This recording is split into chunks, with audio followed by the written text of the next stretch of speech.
Roman, YouTuber, reviewer tries to tap into the hidden strengths that all YouTuber reviewer has.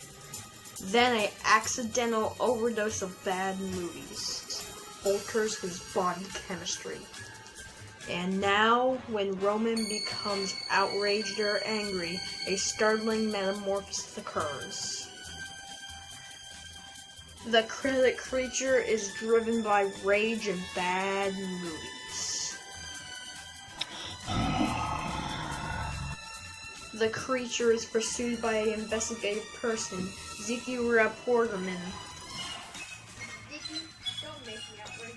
You wouldn't let me know when outraged.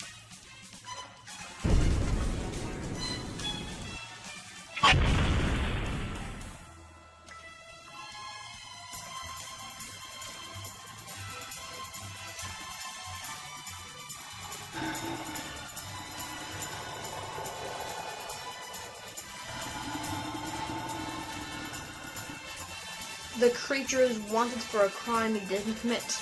A crime that he cannot prove that he or the creature did not commit. It must stay that way until he controls the raging spirit inside of him. Hello, have you seen it? He went to Mexico. Oh, okay. Man, he's dumb. It's almost like he's like my 6-year-old brother that I asked for him to be in this Trainwreck Cover project. Well, back so soon, huh? Well, I'm gonna watch Ang Lee's Hulk. 2 hours later. Man, that was, drawn out, boring, and emotionally draining. But, let's see if there's any redeeming qualities. So, I'll start with the backstory and plot. So, in the early 2000s, Universal wanted to make a film about the Incredible Hulk, and many scripts were made and written.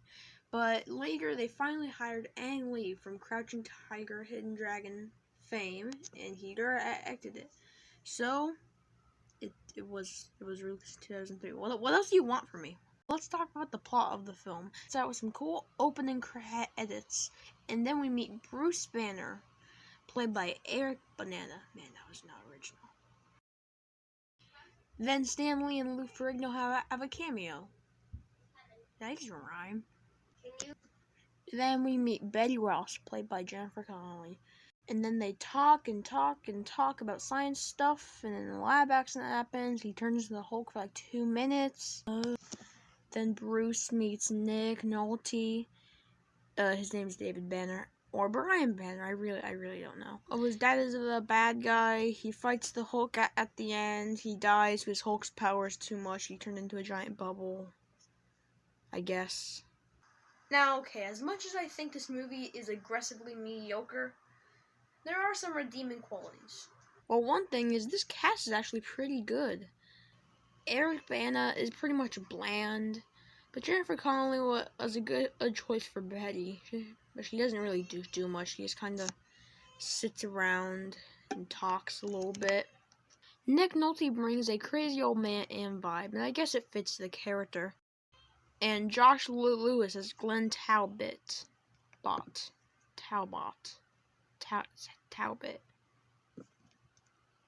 He's fine.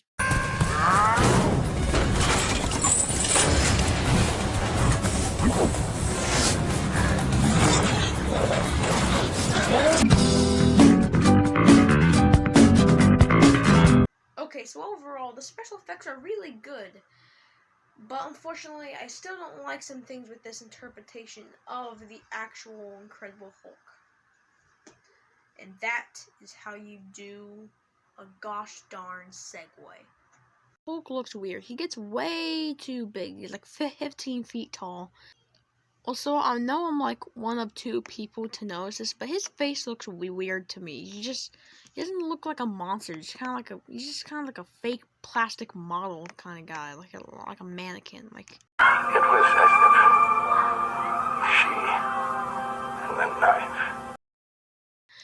No, wait, they really blurred that out. Really? That was the best way they could do it? They couldn't, like, quick cut or anything?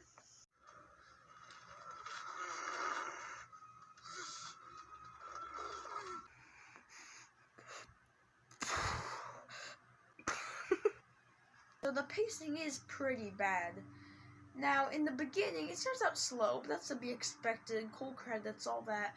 But then in the middle, it just drags on and on without any balance of pacing. And Bruce Banner isn't even likable. And then you just get all the Hulk stuff at the very end, and the final confrontation with his dad is very disappointing and anticlimactic.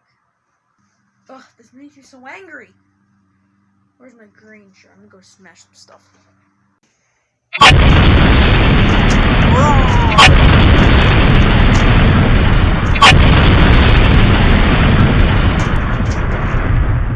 Well, that was fun. Anyways, back to the movie. Eric Bana as Bruce Banner is just so dull. He talks in this monotone voice the entire movie, and Betty is also pretty dull. If you're trying to tell a deep personal story about real characters, how about make your characters good? Also, they do this thing where they try to make it look like a comic book. Sometimes it's a kind of clever transition, but most of the time it's just distracting. Now let's talk about the soundtrack. The music is good. The standout for me is the main Hulk theme.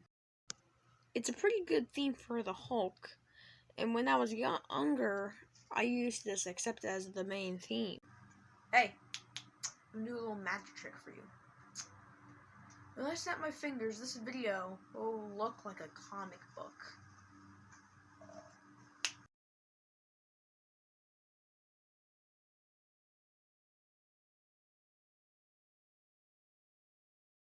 Let's wrap this up here.